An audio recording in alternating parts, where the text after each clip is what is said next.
مقامات طالبان شام 11 ایون سال 2023 در دره پنشیر خانه محمد ظاهر اغبر سفیر افغانستان در تاجیکستان را آتش زدند. این خانه از زمان سقوط دره پنشیر به دست طالبان در ماه سپتامبر سال 2021 از سوی این گروه تندرو به قرارگاه نظامی تبدیل داده شده. در آن قریب 2 سال باز یک فرمانده طالب از قندهار به نام سیاد همراه افرادش به سر می برد.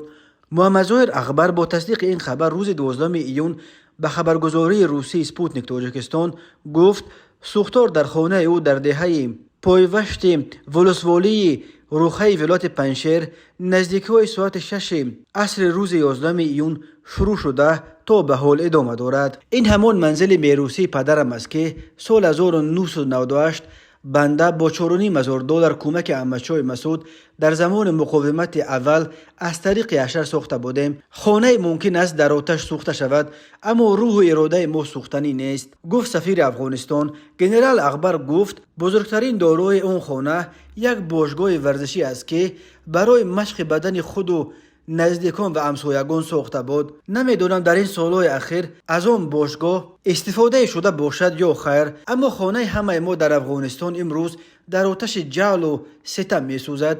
طالبان باید بدانند که خانه ها را می توان سوزاند اما رویه مقاومت در برابر ظلم و تروریسم شکست ناپذیر است، گفته است سفیر افغانستان. این یگانه مورد آتش زدن خانه چهره های مخالف طالبان در پنشیر نیست.